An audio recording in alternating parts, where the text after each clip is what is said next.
Peter Laviolette is the new head coach of the New York Rangers, and we are doing a special mailbag episode. How is Ranger Nation feeling about Peter Laviolette and some other storylines that are currently circling the New York Rangers? We discuss all this and more on today's episode of Locked On New York Rangers. You're Locked On the New York Rangers, your daily podcast on the New York Rangers. Part of the Locked On Podcast Network, your team every day. All right, welcome back, Blue Shirts fans, to episode number 851 of the Locked On New York Rangers podcast. I'm your host, John Chick. Just want to thank you guys, as always, for making Locked On New York Rangers your first listen every day. We are free and available on all platforms, including YouTube. And today's episode of Locked On New York Rangers is brought to you by Gametime. Download the Gametime app, create an account, and use code LOCKEDONNHL for $20 off of your first purchase. And we are, of course, part of the Locked On Podcast Network, your team every day. And so might as well just jump right into it. I figure, I've talked quite a bit on here about who's going to be the new head coach of the New York Rangers. We went through pretty much every candidate that you could possibly come up with and, discussed the pros and the cons of hiring this guy, that guy. And of course, now we've done a couple episodes in the wake of the Rangers hiring Peter Laviolette to be their new head coach. And I figure, you know what? You guys have heard from me enough. I want to hear from you guys. I want to do a mailbag episode, see how you guys are feeling about Peter Laviolette and the fact that he's going to be the head coach of this New York Ranger team going forward. So go ahead and just start things here. Just going to kind of run through a couple of YouTube comment sections. And I'm not able to share the screen right now. I am using, the new recording, software program, whatever you want to call it. And I'm still kind of figuring that out, but we'll look to do that in the next episode. For right now, I'm just going to read these. And I'll just kind of discuss everything that you guys commented in the YouTube comment section, which, as we all know, is always just a wonderful place full of positivity and nothing but good things to say. But this one comes to us from Kill Gill 1322. Tom Wilson will be a Ranger soon.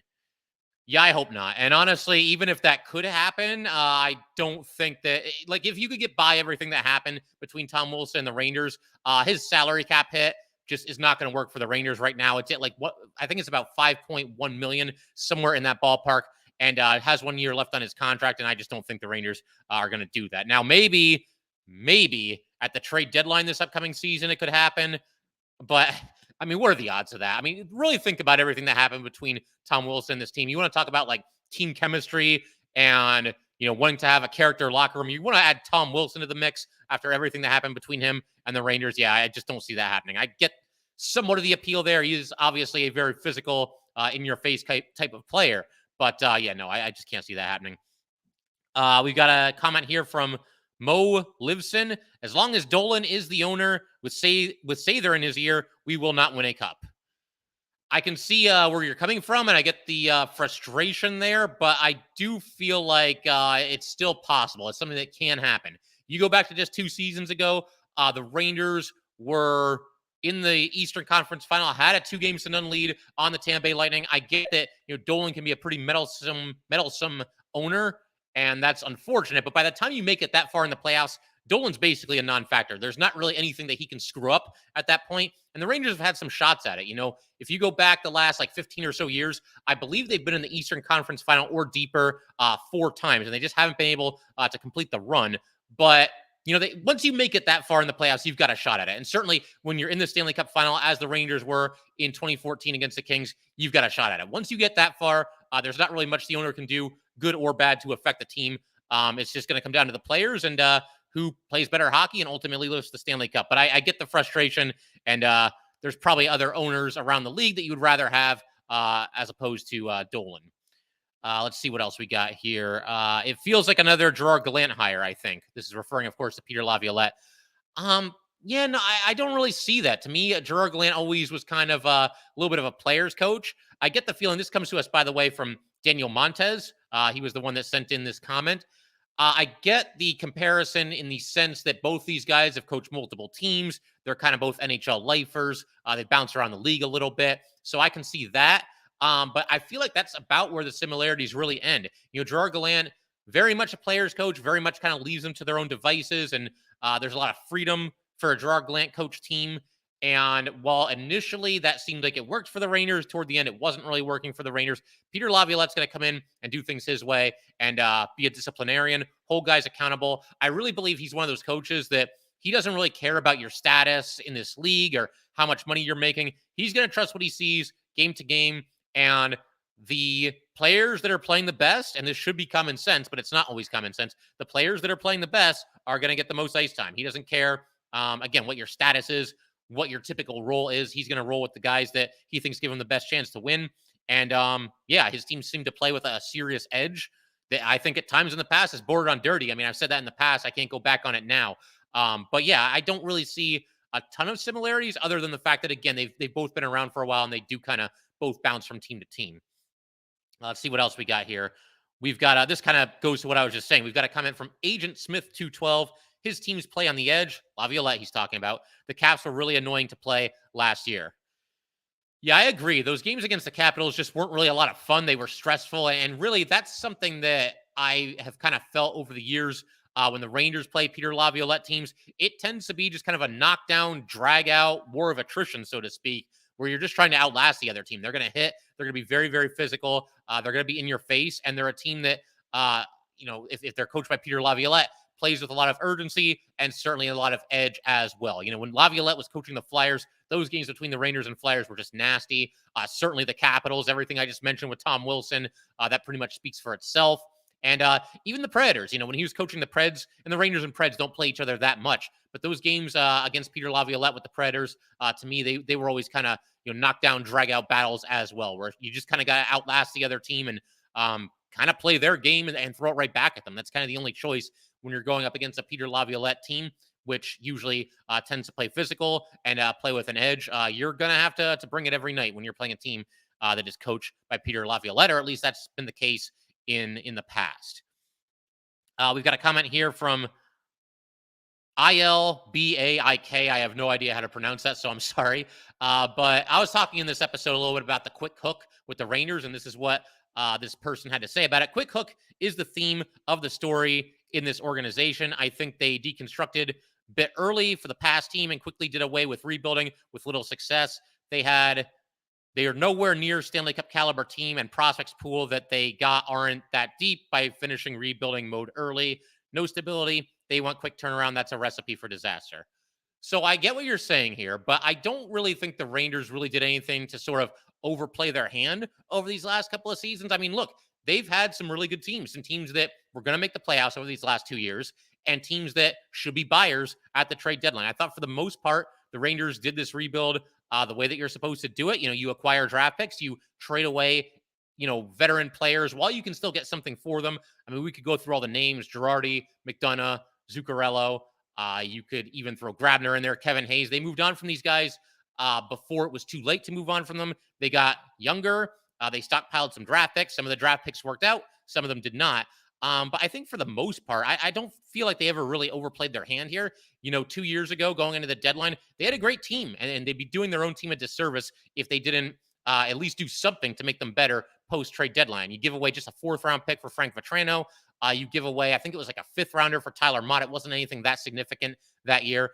Andrew Kopp was the one that, maybe they overplayed their hand a little bit, but you know what, man, they went for it. I'm never going to fault a team for, making a move that they feel is going to make the team better.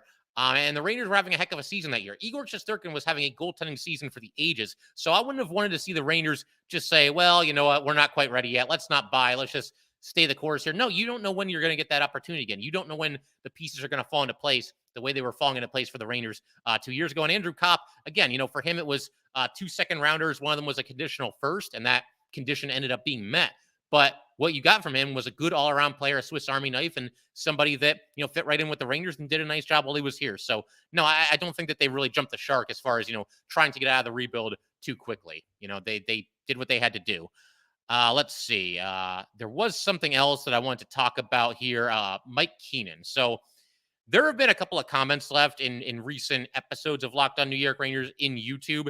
And of course, you see this kick up every so often on Twitter as well. It's not just in response to things that I do or things that I tweet or episodes that I post. Ranger Nation in general does tend to look back at Mike Keenan very fondly, and rightfully so, because he did win the Stanley Cup. But in just a second, I'm going to address the people that wanted Mike Keenan to come back and coach this team and explain why I essentially just think it probably would have been a terrible idea. But we are going to do that and a whole bunch of other stuff in just a second. But first, just want to let everybody know today's episode of Locked On New York Rangers is brought to you by Birddogs. Birddogs make you look good. Birddogs stretch khaki shorts are designed to fit slimmer through the thigh and leg, giving you a truly sculpted look.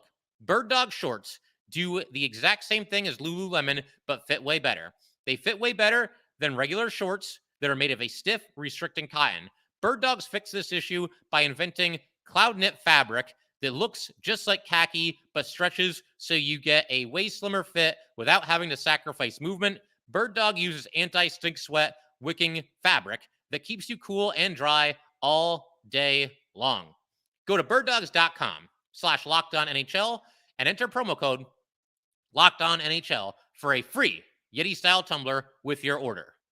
That's birddogs.com/LockedOnNHL for a free Yeti-style tumbler. You won't want to take off your bird dogs. We promise you. Once again, go to birddogs.com/LockedOnNHL and enter the promo code LockedOnNHL for a free Yeti-style tumbler with your order. All right, we just want to go ahead and thank everybody, as always, for making Locked On New York Rangers your first listen every day. We are free and available on all platforms, including YouTube.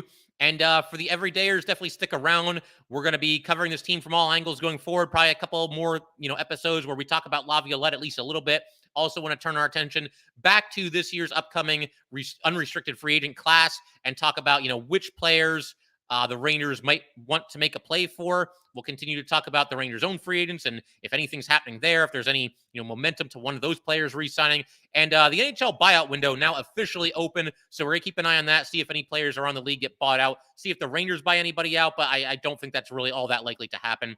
But if somebody gets bought out and we think that they could be a rebound candidate, they could be a fit for the Rangers, certainly we will talk about those players going forward. But for right now, let's go ahead, stick with the mailbag episode here, and I'm going to read one comment about Mike Keenan, and we get basically some version of this comment. There's been a couple Mike Keenan comments over the last handful of episodes, but basically it always comes down to something along these lines here. This one comes to us from Walter Montesi 2226. You can lie to yourself in minimizing the despicable choice not to hire Mike Keenan. I guess if I was a Ranger fan, I would too. After all, what's done is done. The 2023-24 Rangers will not have similar success as to the 1993-1994 Rangers. Who boy, where do I start? With Mike Keenan, let me preface this whole thing by saying I will forever be thankful for what Mike Keenan did while he was here. Obviously, it's a very short stay. I was only here for one season, 1993-1994, but he led that team to the only Stanley Cup that it has won in the past 83 years. He did so by being, really tough on the players, a complete disciplinarian, very, very strict, obviously, very demanding. But once Mike Keenan left the New York Rangers, at least in the NHL, he had essentially no success. I mean, none. Keenan, after he left the Rangers, coached 5 other NHL teams: Blues, Canucks, Bruins, Panthers, Flames.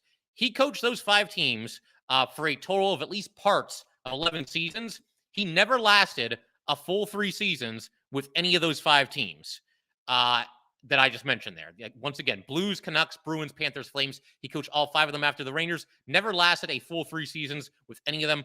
Of those 11 seasons that he coached, he made the playoffs with those teams a grand total of 4 times out of 11 seasons. 4 out of 11. And keep in mind, this is an era where more than half the teams in the NHL made the playoffs. Right now, it's exactly half. You got 32 teams, 16 get in, but the Kraken only joined recently. So for a lot of years there, it was more than half of the teams in the NHL making the playoffs. And of course, the Knights joined fairly recently as well.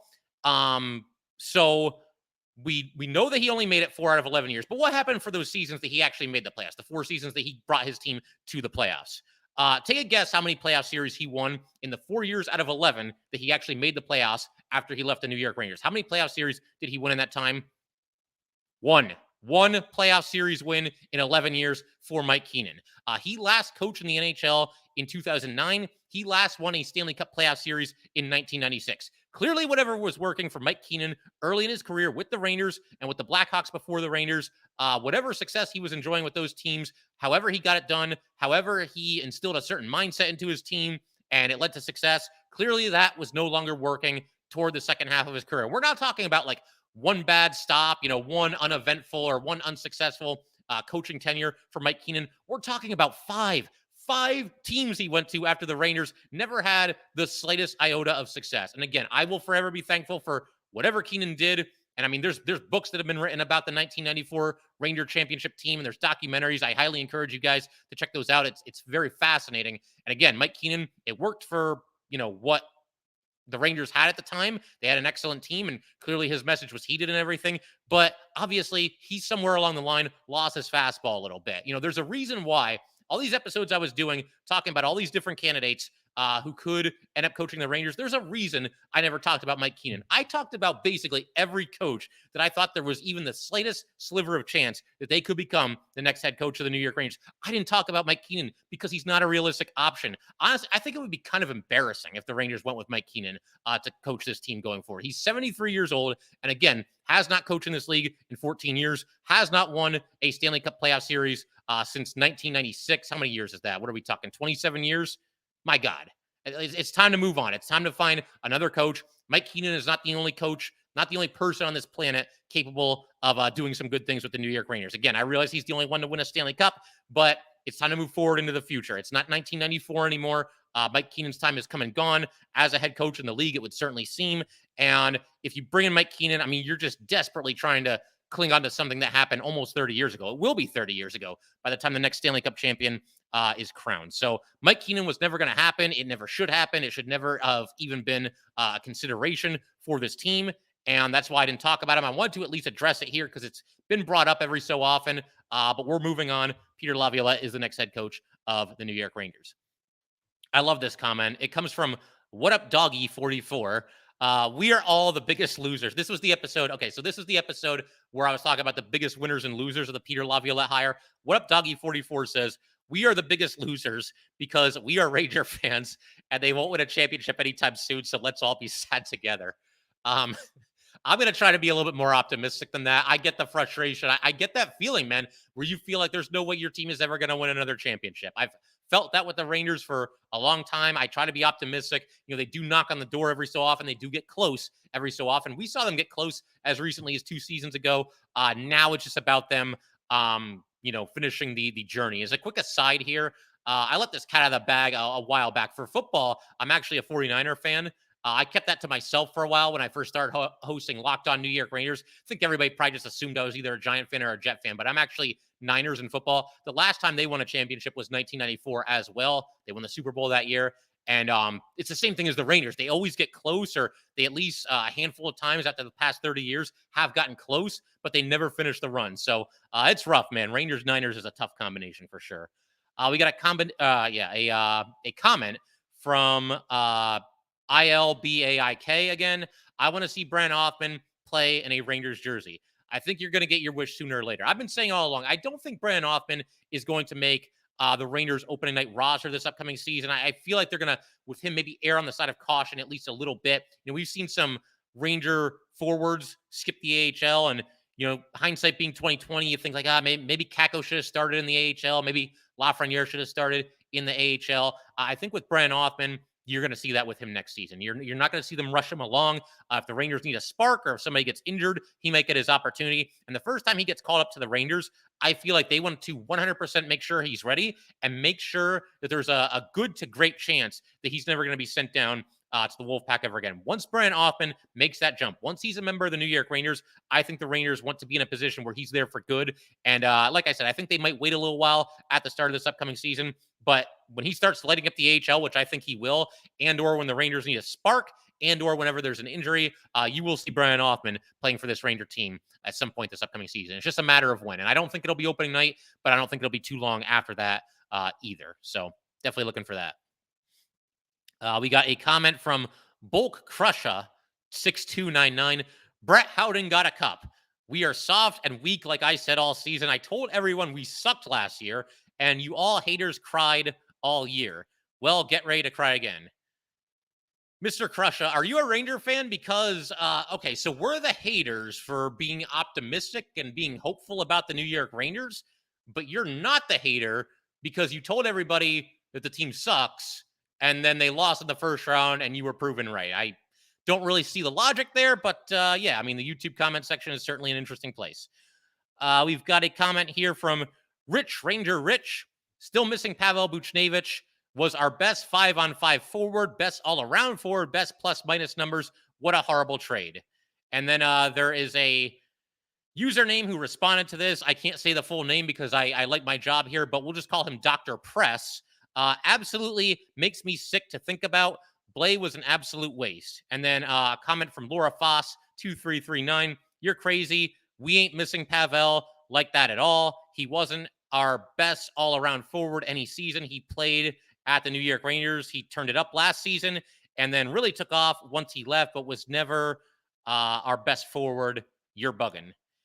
Yeah, so a lot to unpack here. I think for sure the Rangers do miss Pavel Buchnevich. Obviously, as I've talked about on here a lot, I do think right wing is their weakest position. It's the position that they're thinnest at, and obviously that's his position.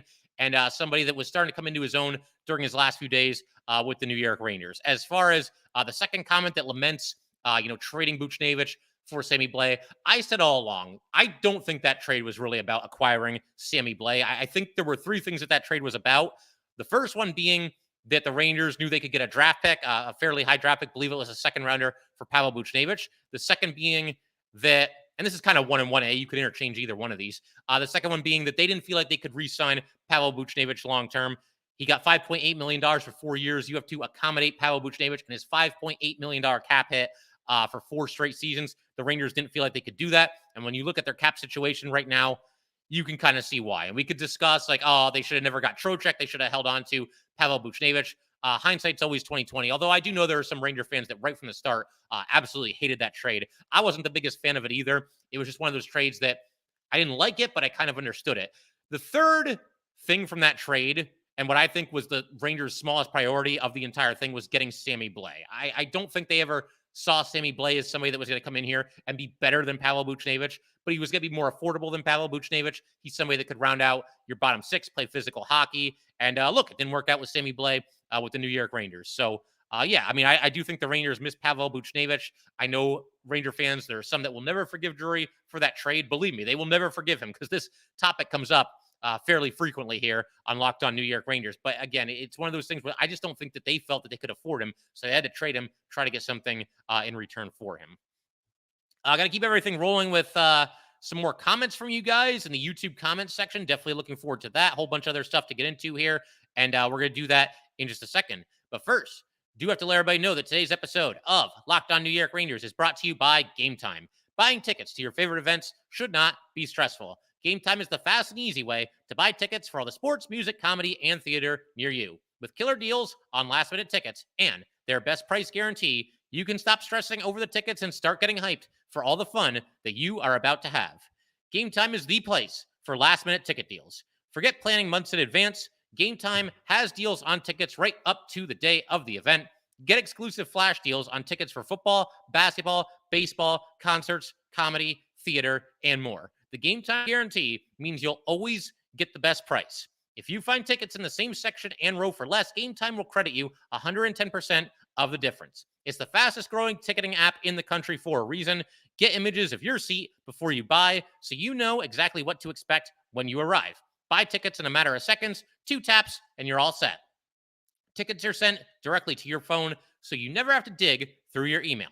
Snag the tickets without the stress with Gametime. Download the Gametime app, create an account, and use code LOCKEDONNHL for $20 off your first purchase. Terms apply. Again, create an account and redeem code LOCKEDONNHL for $20 off. Download Gametime today. Last minute tickets, lowest price guaranteed. All right, let's go ahead and keep everything rolling here. Take a couple more questions and comments from you guys in the YouTube section before we call it a day here. This one comes to us from A. Louis 001. we were the biggest. That's the second time I'm reading a comment like this. We were the biggest losers in the postseason. And if we don't fix the player development system, the losing will continue. Yeah, the player development system needs to get better. I don't want to sit here and make it sound like there have been no success stories as far as, Rangers, homegrown Rangers coming up through the system, developing, turning into very good NHL players. I mean, you look at the roster right now, I think Chris Kreider is a success story. Keandre Miller, I know Ranger fans go a little bit hot and cold on him, but I think overall he's done a nice job through the first 3 years of his NHL career. Braden Schneider has obviously shown a lot of promise. Igor Shesterkin, I realized a lot of that, you could chalk that up to the fact that he was going to be great no matter what, and also the fact that the Rangers, I think, had the best goalie coach in the world. But it's not like, again, they have a situation here where nobody develops at all. Philip Hedl, a mini breakout season this past season as well. But yeah, no, I mean, you look at some of the first round draft picks that the Rangers have taken over the last handful of years, whether it's Nils Lundqvist, Vitaly Kravtsov, Elias Anderson, Alexei Lafreniere, Capo Caco. I mean, some of those guys aren't even with the team anymore. Most of them aren't with the team anymore. So certainly all 5 of those guys that I just mentioned, you would have expected a little bit more from. And I do think that at a certain point here, the Rangers have to come under fire, and they have been, but they have to come under even more fire for the inability to develop their young players, their young prospects, their high draft picks. They don't seem to be as good at it as other teams in the NHL. And as I mentioned, there are some success stories. I can't make it sound like every player that the Rangers draft just turns into a complete bust and never does anything in the NHL. But certainly there's teams that do a little bit better with their early draft picks than the Rangers do. All right, keep everything rolling here. Let's see, do something else with Laviolette here. This one comes to us from Steven Greco 504. It was really the only move. He's talking about Peter Laviolette, of course. It really was the only move. I'm not getting excited, but I'm totally willing to give him a shot. The personality makeup of this team and their softness would be tough for any coach, honestly. He's got his work cut out for him, that's for sure. Quenneville would have been perfect had it not been for all that stuff that went down in Chicago, but it did, unfortunately. Only other guy would be Sullivan. Outside of those two, Lav is the third best. So, like I said, he's got his work cut out for him with this group. Yeah, again, I was no part of Joel Quenneville, and to my knowledge, he has not even been reinstated into the NHL as of this moment. So it's really a moot point there. Mike Sullivan, yeah, I mean, the track record speaks for itself. Obviously, a couple of Stanley Cups with the Pittsburgh Penguins there. But honestly, man, it goes back to something that I talked about with Laviolette, but with Mike Sullivan even more so. I just have always looked at him as, he's the enemy of the New York Rangers. He's the coach of the Pittsburgh Penguins. And I know old school fans are going to tell me, the Rangers' biggest rivalry is the Islanders. That'll never change. You should have been watching in the 80s and, the 70s and all that. Unfortunately, I wasn't watching back then. So I have no doubts. Look, I'm sure the intensity was off the charts for those games, and it got really nasty between those two teams. If Twitter existed right back then in those eras, the whole thing would have probably burnt down with the things Ranger fans and Islander fans would have been saying to each other. But for me, the Rangers rivalry, biggest rivalry, most intense rivalry, most bitter rivalry, most basically toxic rivalry over the past 5 years, 10 years, 15 years, however far you want to go back here. It's the Pittsburgh Penguins. And yeah, Sullivan's a great coach, but you know what? Let's find our own great coach, and let's find somebody that can beat Mike Sullivan and the Pittsburgh Penguins. Gerard Gallant and the Rangers beat Mike Sullivan and the Pittsburgh Penguins just 2 years ago in dramatic fashion in the Stanley Cup playoffs. Just one of my absolute favorite moments as a New York Ranger fan. Man, I'm getting excited for Ranger hockey just thinking about it. I know this past season was a little bit of a letdown, but man, that was just an awesome moment. And yeah, I mean, Sullivan, to me, he was never going to be available. Were the Penguins really going to fire a coach that's led them to 2 Stanley Cups and let him walk right over to the New York Rangers? Probably not. So yeah, I just don't ever know how realistic that was. But yeah, Laviolette, I mean, I've talked myself into it a little bit. I've gotten a little bit more positive about it.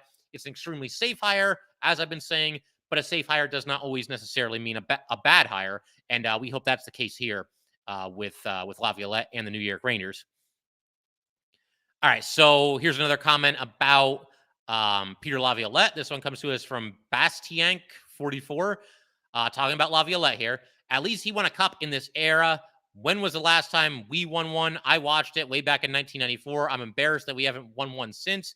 It better not be another 54 years before we win another one. And yeah, I mean, I think you said it, man. I hope it's not that long either.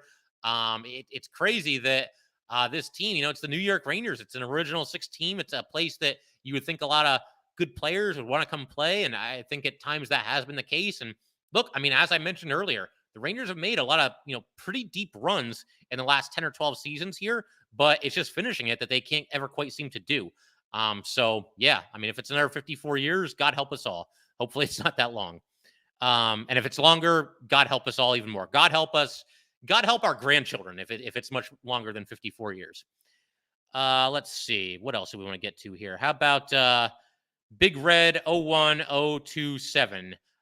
He is responding to something I mentioned in this episode about, the idea that the Rangers were maybe waiting for Sullivan or Keefe. I never really got the Keefe hype, but I think that maybe the Rangers at least were keeping an eye on that situation. But this is what Big Red 01027 had to say.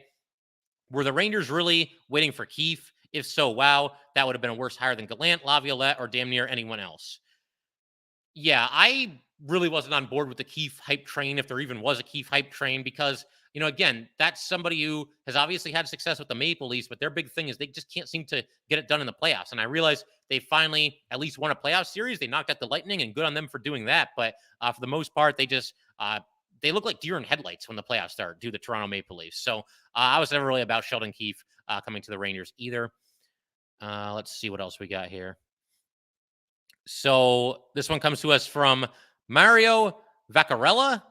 Peter Laviolette is getting at least 3 years, unless I'm wrong. And then he also went on to say, it's usually the coach and the players are polar opposite. Let's see what happens with Peter Laviolette. But unless I'm wrong, it might be another mismatch. Let me know what you think. Yeah, I mean, at first, it kind of feels like, you look at this hire, it kind of feels like it's a little bit of what the Rangers need because, Peter Laviolette, again, he's somebody that's a disciplinarian. He's going to hold everybody accountable. He's going to demand your best effort on a night in and night out basis. And in that playoff series against the Devils, I don't think we got the Rangers' best effort in a night in and night out basis. Look, you play 82 games in the regular season. These guys aren't robots. They're human. They have things going on in their lives just like we all do. So I would never say, like, I get that not every game can be game 7 of the Stanley Cup final during the 82-game regular season. I get that. You wouldn't be able to stand if you treated all 82 games of the regular season like that come playoff time. So I understand that. But for the effort to be lacking in the playoffs, that's just really surprising and really unfortunate. And it's caused a lot of Ranger fans to think less of the core group of players on this team. And I can understand that to a certain extent. Peter Laviolette, though, he's not going to let that happen. How will his personality mesh with some of the Rangers in that locker room? I mean, I think it'll mesh good for guys like Jacob Trouba. If Barclay Goodrow is still here, he's somebody that I think would click with Laviolette. As far as guys, I mentioned Panarin might be one of the losers of this whole thing because he won't have as much freedom with Peter Laviolette as he might have had with a more laid-back coach like Gerard Gallant. So it's an interesting question. I'm hoping that maybe he can bring that fire a little bit more out of guys like Chris Kreider, out of guys like Mika Zibanejad, guys that are supposed to be, the leaders of this team. We need to see a little bit more fire and brimstone out of players like those. So it's going to be an interesting, situation to see how the whole thing meshes here. But I do think the Rangers had to go in a different direction and not bring in another players coach. If the Rangers weren't going to get it done for Gerard Gallant and they felt like he wasn't the right guy for the job and, again, the effort was lacking in the playoffs under the players coach, then I think it's time to go in the opposite direction and get somebody that will go in there and kick butt and take names and, obviously hold guys accountable. Let's see what else we want to go to here. Let's see. Going to another video here. So this is another episode that I did. This is actually one of the shorter videos, just a quick reaction to Peter Laviolette becoming the next head coach of the New York Rangers. And this one, we got a comment here from Michael RC1KT. 4 cups in almost 100 years. Yet another example of why. Look, I get the frustration, and that is a long period of time to only win 4 Stanley Cups, especially when you consider that the Rangers, for a lot of years, were playing in a league where there were only 6 teams, and they still couldn't win the Stanley Cup with any sort of regularity. But, you got to give Laviolette a chance here. I mean, Peter Laviolette is not the cause of the Rangers winning so few Stanley Cups in such a long amount of time. He hasn't even coached a game for the Rangers yet. So let's go ahead and, at least give him an opportunity here. Mikey Scott 90210. He's not feeling this hire either. Jury blew it. This is a terrible hire. Won't make it past year 2. Yeah, I mentioned the possibility that Peter Laviolette, it's at least possible, depending on how the season goes, that it ends up being one and done with the Rangers. And I don't think that should happen. I feel like he should get 2 years pretty much no matter what, unless the team is just a complete disaster and they quit on him And at that point, if they quit on another coach, then I think the players need to look in the mirror. But if that does happen, I think the idea of a one and done is not off the table for Peter Laviolette. But at a certain point, man, you got to get behind one of these coaches. You got to let them be there for a little while. Create an identity with this team. Get some kind of a rapport with the players. I'm hopeful that he does make it past year 2. I mean, hey, if they can just win a Stanley Cup in one of these first 2 years, then I think he'll have some job security. But yeah, no, I mean, you never know it with the Ranger coaching position because after year 1 with Gerard Gallant, I never in a million years would have thought that he would be fired after year 2. But here we are. Let's see who else we got here. Let's go with comment here from Eric Shaw. Again, this video did not have a lot of positive comments here as far as Laviolette is concerned, but Eric says that really sucks. Very disappointing choice by Drury. Again, I disagree. I do feel like overall, of all the retread options available, and we could talk about if we wanted the Rangers to be a little bit bolder, going forward with their coaching decision. But I think of all the retreads available, you look at his track record, you look at the fact that he's won pretty much everywhere he's been.